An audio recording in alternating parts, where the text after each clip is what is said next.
Well, hi everybody. Thank you for continuing to watch my channel, all six of you. I'm here doing a new series. It's called MRE with you and me. I am here with Chris Gates. He is a retired E8 from the Army. So I figured the best way to get to know some of our veterans is to share a meal with them, and what better meal to share than one that's reminiscent of their past. We're going to go ahead and open up a pair of MREs and kind of have a little conversation as we go. So I'm eating menu 23, which is pizza slice pepperoni. And what do you have, Chris? I have menu number 9, beef stew. Beef stew. All right, great. So I guess we can bust these open and sort of get a little acquainted here. So my first question, Chris, is when did you join? What is your date of enlistment?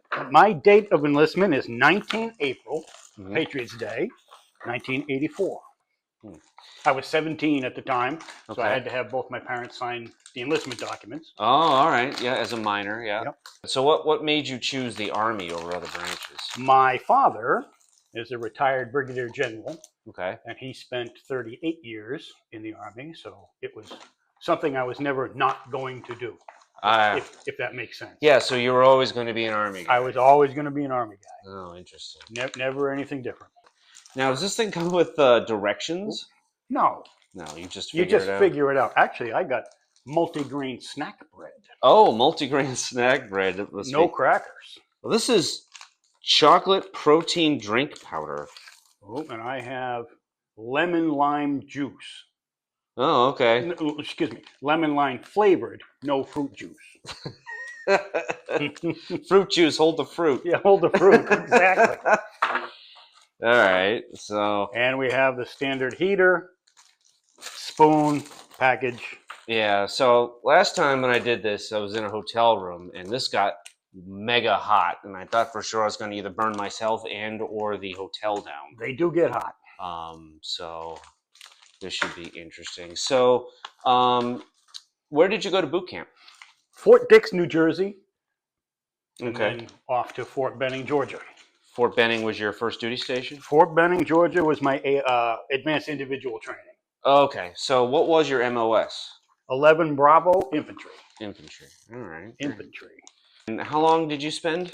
24 years. 24 years. I'm going to take one of these plates. Yep.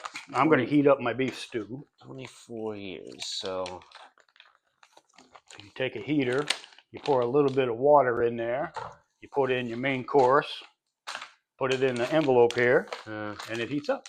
I probably should have done that with this, huh? Wow. So when you went to your first duty station and you were infantry, what are like some of the things that you did while you were there? Wow, we did, it sounds silly, but Army training. Right, yeah. You know, you go to the rifle range, you do PT, you learn basic infantry tactics, you do infantry stuff as a squad, as a platoon. That's what you do. So, you know, we're neighbors. We've been talking before, and I mentioned before that you were actually in Hurricane. You did Hurricane Katrina. Katrina, yeah. I was down there for almost 40 days. 40 days. What did you do down there? Hot sauce. Oh, that's important. Hot sauce, very important. I'm opening up mine too in here. Yeah. So we were stationed at Belle Chase Naval Air Station to start with, and we opened up what's called the Casualty Assistance Center. Okay. So if anybody needed help, they would go there. If they needed food, water, first aid, whatever, we had medics. We had all that stuff. And where was that? Belle Chase Naval Air Station. Belle Chase that's in Louisiana. In New Orleans. In New Orleans. In New Orleans. In the zone. In the zone. Yeah. We were the first people on site. Wow. At that time. Yeah. Wow. Yeah. It was crazy.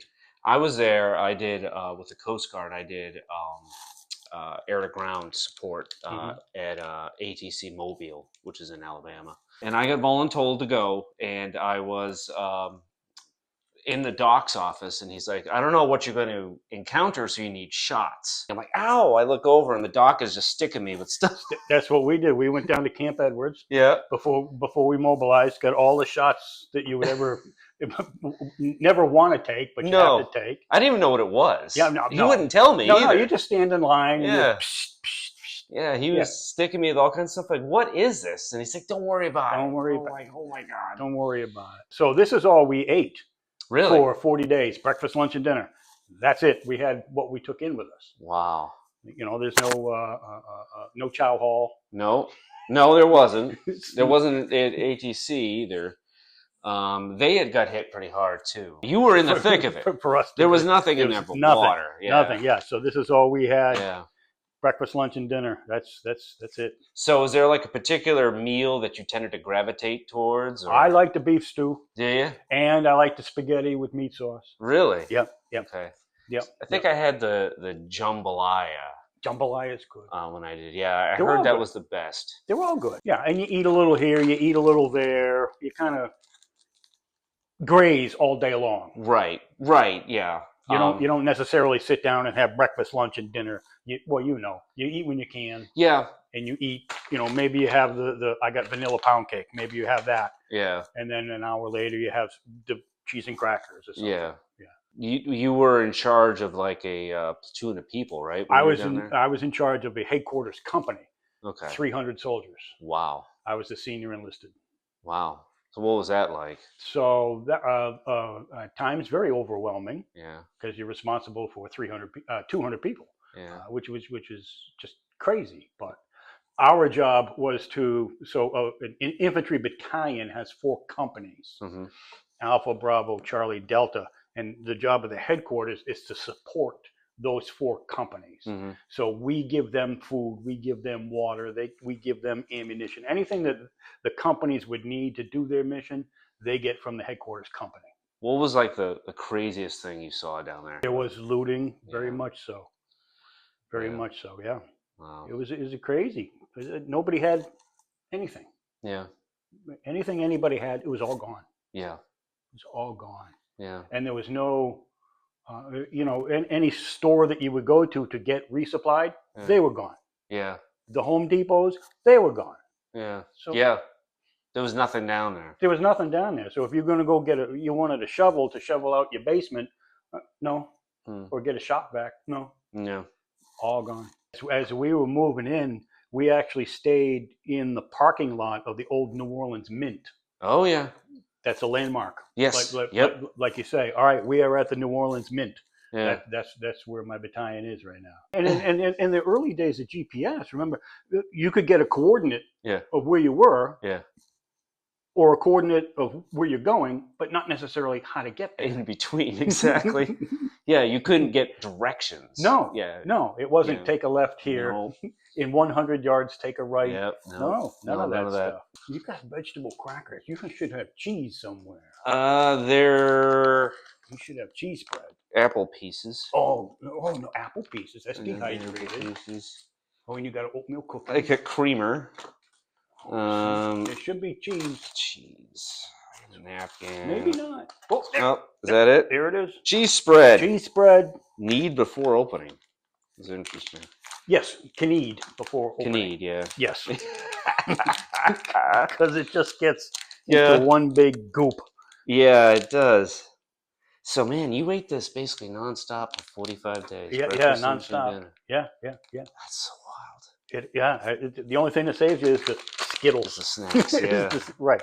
And the oatmeal cookie. That's great. Now I heard stories that like Skittles and M&Ms, they make specific candies for the MREs. Is that true? I don't know. I don't know the answer to that. I don't know. Because there was I got it the last one I did. I got a weird sort of chocolatey thing. And nothing I'd ever heard of before, but it was made by like Mars. It was an M&M thing. Yeah, a chocolate bar. Yeah, with there, Marco. Yeah. A chocolate bar with nuts. Yeah, it was like nothing I'd ever heard of before. But well, I didn't heat this up, and frankly, I'm scared for my life. So I'm just gonna try it cold. Scared for my life.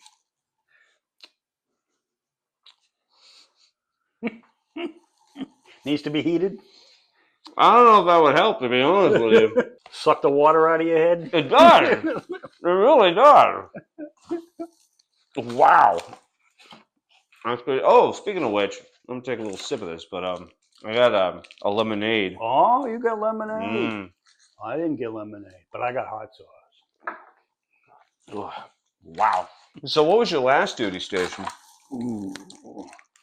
Right here in Worcester, actually. Oh, really? Yeah, right here in Worcester. Whereabouts? On Skyline Drive in Worcester. It's now called Officer Manny Familia Way. Oh, okay. Yeah, yeah. I was assigned. Oh, yeah. Yep. All right. Yep. Oh, wow. Yep. It was Yeah. actually an old Air National Guard base. Yeah. Yeah. You did the same thing there, or by that time you were just pretty much doing paperwork? No, I did the same thing. Did the same Same thing? thing. Yeah. You had a platoon of people? I was a first sergeant, so I was in charge of anybody and everybody. Mm. Yeah. So I like to open them the long way because if you open them the other way, the spoon gets kind of gunky. Even though it's a long spoon, if you're going down a long thing. Yeah. So this is the beef stew. Oh, look at that. Ooh. Actually looks like beef stew. It kind of does.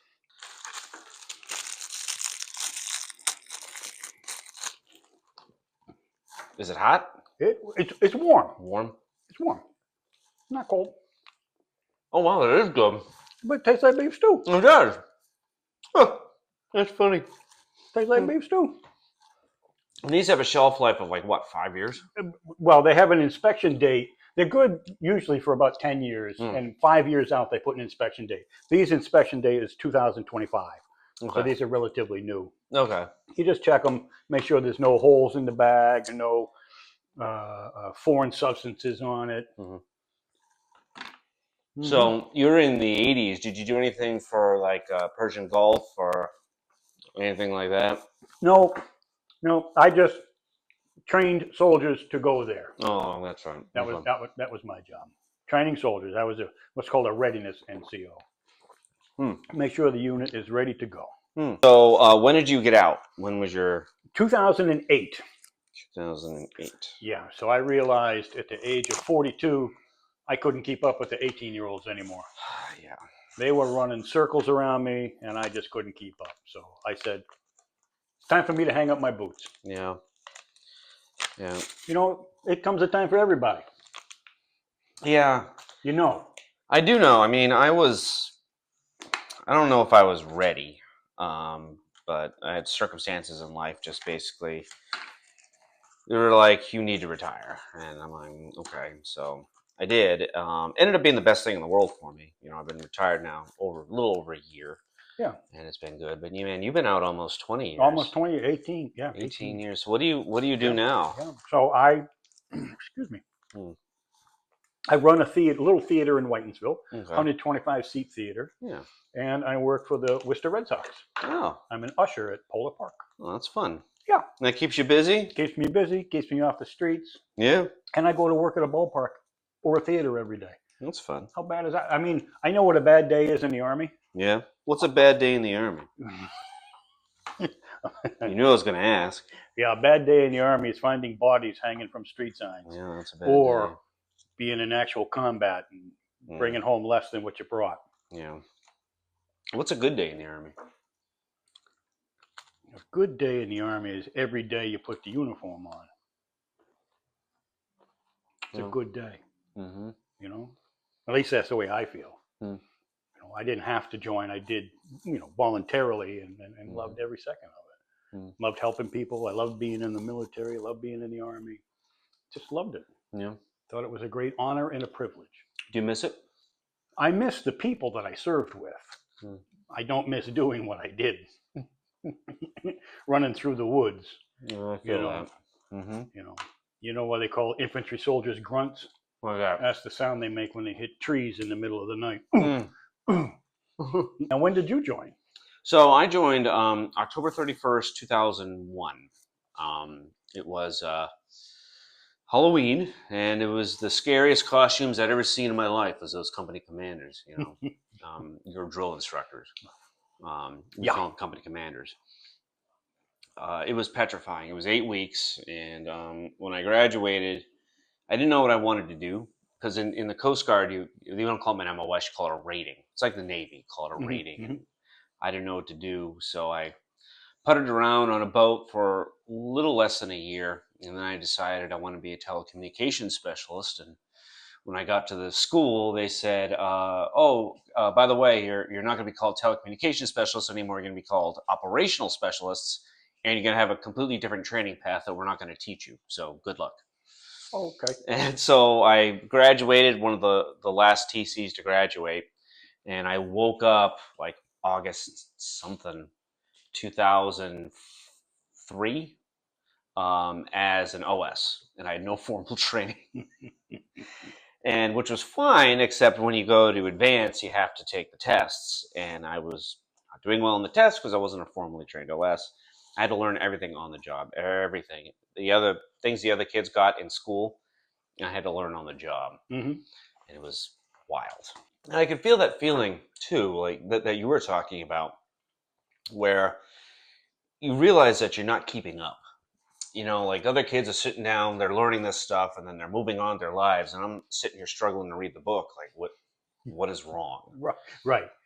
You know, you're getting older. It's just I'm getting older, and I can't process it as fast, and I can't, you know. But as their supervisor, I had to be trained in the same things they were. Sure. So I had to learn it, but they're picking it up like that, and I'm sitting there like, and with the manual. Yeah, I'm like, sure. And I didn't want to be that leader that just sort of went with it. Like, you know, oh, whatever you think, whatever, blah, blah, blah, blah. I wanted to have that knowledge so that I could kind of, you know, give an input. And also, if one of my people fell sick or couldn't stand the watch, I wanted to be able to just pull them off and be like, I'm going to sit here. And that's the way I felt. That's the way I feel in the theater. If I don't know how to do your job, how can I tell you how to do your job? Right, exactly. I can't lead you if I don't know what you're doing. Right. Yeah. So I can't. I had to get the same calls they did. Yeah, I can't say, hey, you're screwing that up. No, this is a better way to do that. Yeah. Yeah. And it was a completely different job than what I've been doing. I'd been running search and rescue for over a decade at that point. And then they switched me over to boat operations, which is completely different. It's more radars and tactical knowledge and tracking and all this. And so I'm trying to learn like the rules of the road for maritime navigation. And they give me a stack of books this high. And they're like, yeah, you know, the test will be in 3 months. And I'm like, well, I don't know if I'm going to be taking it. Yeah. And I just, you know, that coupled with the family stuff that was going on, I'm like, I think it's time. And the Coast Guard was gracious. They said, what do you want to do? And I said, well, can you transfer me to another unit? And they said, no. And I said, okay, can I retire? And they're like, yes. And I said, can I retire in 30 days? And I expected them to say no, but they were like, sure. If it hadn't been for my yeoman, I wouldn't have made it, because he basically turned everything else off and dedicated a lot of his time to me to making sure I could retire. That you could transition. That I could transition, because I needed, you need your DD-214 signed. You need your retirement certificate. You got to get your out processing physical. Out physical, yeah. He had to make sure I got all that. And he was in Charleston. At this point, I'd got back to Cape Cod because that's where my family was. So he's doing all of this remotely, and he basically just said, you know, go to your clinic, get your retirement physical, get all that stuff done. And in the background, he was doing the DD-214, and I thought for a minute that it wasn't going to happen, and I was going to have to go back to Charleston, and I was dreading it. But all of a sudden, he's like, August 1st, you're going to wake up and you're going to be a free man. Cool. And that's what happened, and it was not an easy transition. No, for what you got there? Oh, this is the apple pieces. Apple pieces. I'm dying to try it, so I'm gonna eat my dessert first. Well, you can do that. Mainly because if I eat the pizza, I'm gonna dehydrate, and I'm like a mummy. Dehydrate. Yeah, you know. Yeah. At this point, I'd be paying the waiter, Chris. I'm not used to this stuff. You know what I mean? I know. I'm with you. I'm with you. Oh man. Oh, that's good. That's good. Where do you see yourself, like, in the future? Do you see yourself just basically doing this for as long as you can? Or? I'm doing this as long as I can. Yeah. I think my time in the theater is coming to an end. Yeah. Been doing it for 45 years. Yeah. And I've worked on Broadway, so I've been there, done that. Okay. So retirement 2.0, you're just going to sit in your easy chair and work at the ballpark. And work at the ballpark. Oh, that's just good. Work at the ballpark. There's still half a dozen Army buddies that I talk to at least every other week. That's good. And we get together once a month, Hmm. just to do a check-in. We check in with each other, make sure we're all doing okay. Because sometimes all it takes is to be asked the question, "Hey, Right. how you doing today? Right. Are you okay? Yeah. Yeah, are you okay? Something Yeah. I can do for you? Mm. You need anything? Simple thing like just ask the question." And that's it's important, especially with everything that goes on in the military, and it's important to just sort of not only get checked in, but check in on yourself. Yeah, and if you can have a couple buddies that that you can count on, that you could talk to. My best friend is still. I met him in the Army, and we've been best friends for 30 years. Mm. I trust him implicitly with anything and everything. Mm. And I've learned that the more that I open up, the more I get in return. Right. Yeah. It sort of helps yourself when you help other people. Yeah. Well, in the military, you compartmentalize everything, Mm-hmm. and you don't let anything show. Mm-hmm. I do know that. You don't let anything show. Mm-hmm. Be it stress, be it fear, aggravation, whatever. You just don't let anything show. Well, I feel like you have to be that way for your people. Right. Because your people are looking at you for that strength. Right. And how are you acting? Right. And you can't let them see you sweat. Well, this was delightful. Yeah, was it? Was it delightful? Yes. This was delightful. Reminiscent of the last sitting one. out in the field. Yeah. Well, no, I didn't have. You did. They might be reminiscent of you, but I remember, and you're gonna love this. The generator crapped out at the base. We lost power, and we were dark. This was at the base of Cape Cod. Oh, yeah. And we were hate it when that happens, when there's no light. Nothing. Yeah. So we're like, what do we do? And it's because it's lunch or dinner or whatever. We're hungry. And excuse me, one of the local National Guards people were like, "Hey, we're going around. We'll give you a set of MREs." And we all said no.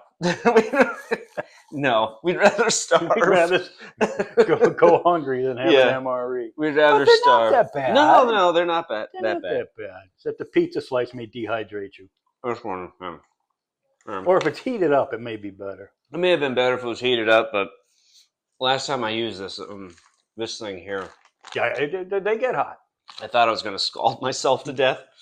So now I have a little bit of anxiety when using it. Yeah, little magnesium strips in there. Yeah, that heat up with contact with the water. Yeah, you can see them on the back. There's 4 strips. Yep, that's what those are. Yeah. I remember being burned, but yeah, it's fun to it's fun to bust them out, and it's fun to talk to a vet. You know what I mean? Just to reminisce about times and. Yeah, I mean, we automatically have one thing in common. Yeah. We're brothers. And that's with any veteran, no matter what branch, no matter what service. Doesn't matter. We all serve in some capacity, Yeah, and only we can make fun of each other. Yeah, Nobody else can. No. But we can. Yeah, oh yeah. And, being the Coast Guard, we're usually the butt of everybody's jokes anyway. And the Air Force. Oh, and the Air Force. And now the Space Force. And the Space Force. They had this uniform, and they said, "Oh, this is our dress uniform." And it was hideous. And they had to, change it. It's so funny watching, a government or a military branch, form. Because they're, learning all these things. We weren't in when the Coast Guard started in 1790. Right. And the Army was 1775. Yeah. So we weren't around when they were figuring this stuff out. But can you imagine, the old-timey people, this uniform sucks. Actually, my military unit was formed December 13th, 1636. That's 16 years after the Pilgrims landed. And we are one of the 3 oldest military units in the country. And when you're in a battle in the Army, they give the unit a battle streamer, of the name of the battle. We are one of 3 that have the battle Lexington. Wow. That's crazy. It is crazy. Wow. Yeah. I'll tell you a funny story. We were out on a patrol in downtown New Orleans with actual MREs loaded with, M16s loaded with live rounds. Yep. In the United States of America. Yeah. About 2:00 in the afternoon, and I drove by the convention center, and there were 2 porta potties out there. Yeah. me and my driver took the 2 porta potties, put them in the back of the Humvee, and drove them to where my soldiers were. Yeah, because they needed them. Because they needed them. Yeah, yeah. Well, Chris, all right. Thank you so much for sharing your time with me. Delightful.